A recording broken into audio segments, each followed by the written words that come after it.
YSR Congress party అధినేత ప్రీతమ నాయకులు జగన్మోహన్ రెడ్డి గారు ఆగస్టు మొదటి వారంలో ఈ ప్రాంతంలో పర్యటించబోతున్నటువంటి పరిస్థితులు, అదేవిధంగా ప్రజలను కలిసే కార్యక్రమం, దాంతోపాటుగా ఒక బహిరంగ సభ కూడా ఏర్పాటు చేయాలనే ఆలోచనతో స్థానికంగా ఉన్నటువంటి పెద్దలందరూ కూడా దానికి సంబంధించి రూపకల్పన చేస్తూ ఉన్నారు.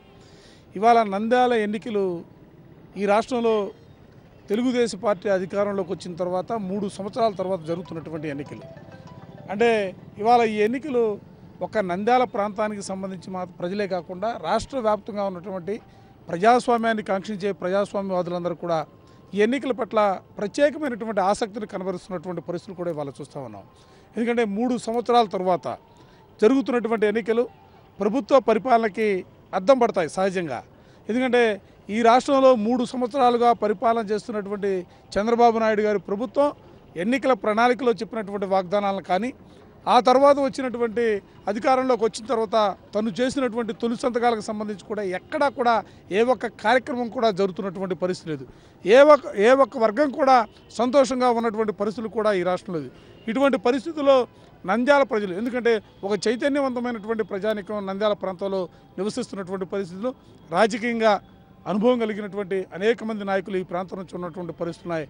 కాబట్టి ఇక్కడ విలక్షణమైనటువంటి తీర్పు రాబోతూ ఉంది.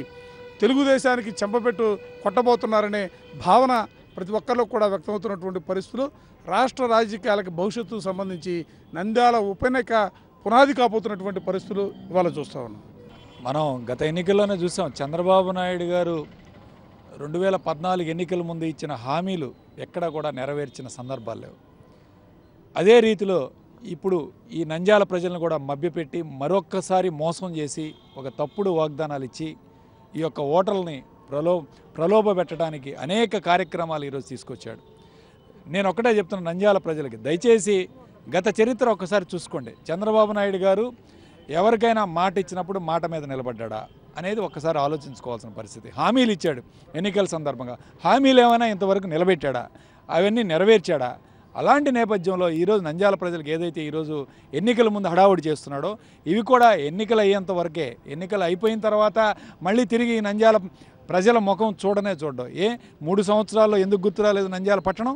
రోడ్లు వైడనింగ్ ఎందుకు గుర్తు రాలేదు? అప్పుడు ఇళ్ల గృహ నిర్మాణం ఎందుకు గుర్తు రాలేదు? కుట్టు మిషన్లు ఎందుకు గుర్తు రాలేదు? కేవలం భూమానాగిరెడ్డి చనిపోయి ఈరోజు బై ఎలక్షన్ వస్తుందన్న నేపథ్యంలో ఈరోజు ఈ నంద్యాల ప్రజలు గుర్తొచ్చారు. అట్లానే ఫరూక్ గారికి, నవమద్ గారికి ఇలాంటి పదవులన్నీ ఎందుకు ఇవ్వలేదు ముందు? కేవలం ఇదంతా ఎన్నికల కోసం చంద్రబాబు నాయుడు ఆడుతున్న డ్రామా. ఎన్నికల తర్వాత వీళ్ళెవరిని కూడా మళ్ళీ తిరిగి పట్టించుకునే పరిస్థితి లేదు. దయచేసి మోసాలకి ఈరోజు నమ్మకుండా, చంద్రబాబు నాయుడిని నమ్మకుండా, తాను ఇచ్చిన వాగ్దానాలు నమ్మకుండా నిజమైన నిజాయితీ పరుడు జగన్మోహన్ రెడ్డి గారు. నిజంగా జగన్మోహన్ రెడ్డి గారు రుణమాఫీ చేస్తానని ఒక మాట అంటే ముఖ్యమంత్రి ఆ రోజు అయ్యేవాడు కాదా? ఒక అబద్ధం చెప్పకూడదనే ఒక ఉద్దేశంతో ఆ రోజు కూడా జగన్మోహన్ రెడ్డి గారు అబద్ధం చెప్పలేదు. అదే నేపథ్యంలో ఈరోజు నంద్యాలలో కూడా అబద్ధం చెప్పకుండా నేను ఒక నిజాయితీ పరుణ్ణి, నిజాయితీగా మీ ముందుకు వచ్చానని చెప్పి ఈరోజు విజ్ఞప్తి చేస్తున్నాను. అలాగే ముస్లిం సోదరులందరికీ కూడా ఈరోజు విజ్ఞప్తి చేస్తున్నాను. రాజశేఖర రెడ్డి గారు ఇచ్చిన 4% రిజర్వేషన్ వలన ఈరోజు ఎంతోమంది పేద విద్యార్థులు ఈరోజు చదువుకొని ఉద్యోగాలు చేస్తున్నారు, ఇంజనీరింగు, ఎంబీబీఎస్ చదువుతున్నారు. దయచేసి స్థానికంగా మీరు జగన్మోహన్ రెడ్డి గారిని చూసి తప్పకుండా ఈరోజు వైఎస్ఆర్ కాంగ్రెస్ పార్టీ ఓటేపించి గెలిపించవలసిందిగా అభ్యర్థిస్తున్నాను. తప్పకుండా బ్రహ్మాండమైన స్పందన ఉంది. ముఖ్యంగా ఈరోజు జగన్మోహన్ రెడ్డి గారు ప్రకటించిన వాటిల్లో రైతులకి ఏదైతే ఆసరాగా ఆయన ఇస్తున్నారో, అట్లానే ఈరోజు మద్యపాన నిషేధం, దాని మీద ఈరోజు మహిళలు ముఖ్యంగా ఈరోజు చాలా ఆనందంగా ఉన్నారు. చాలా గ్రామాల్లో, పట్టణాల్లో మేము చూసాం, మహిళలు చాలా సంతోషిస్తున్నారు. అలాంటి నవరత్నాలు ఏదైతే 9 ఉన్నాయి, ఇళ్ళు, గృహ నిర్మాణం, ఈరోజు ఇదే టిడ్కో సంస్థ ఈరోజు రాష్ట్ర ప్రభుత్వం ఇచ్చిన గృహ నిర్మాణంలో పేదలు ఈరోజు 3 లక్షల రూపాయలు కట్టాలి ఒక్కొక్క ఇల్లు కోసం. ఎక్కడి నుంచి తెచ్చుకొని కడతారు? ఈరోజు ప్రభుత్వం ఆలోచించాల్సిన అవసరం ఉంది. ఈరోజు ఈ బ్యాంకు లోన్ తీసుకున్నా సరే ఇన్స్టాల్మెంట్ ఒక్కొక్కటి 15,000, 20,000 ఉండే అవకాశం ఉంది నెలకి. అలాంటి నేపథ్యంలో ఒక పేదవాడు ఇల్లు ఎలా నిర్మించుకోగలడు వీళ్ళు ఇచ్చిన పథకం ద్వారా అని ఒక్కసారి ఆలోచించండి పేదలు. అదే జగన్మోహన్ రెడ్డి గారు చెప్పారు, రూపాయి డబ్బు లేకుండా మీకు పట్టాతోటి సహా మీ పేరు మీద రిజిస్ట్రేషన్ చేపిస్తామని చెప్పాడు. రిజిస్ట్రేషన్ చేయించినప్పుడు మీరు లోను కూడా దాని మీద తీసుకోవడానికి అవకాశం ఉంటుంది రేపు. కాబట్టి ఒక బ్రహ్మాండమైన పథకం తీసుకొచ్చాడు జగన్మోహన్ రెడ్డి గారు. నవరత్నాల్లో ఏ చూసినా కూడా ఒక్కొక్కటి ఒక రత్నంలాగా ఉన్నాయి. తప్పకుండా ప్రజలు వీటి మీద ఆకర్షితులయ్యారు. తప్పకుండా ప్రజల్లోకి బాగా వెళ్ళింది.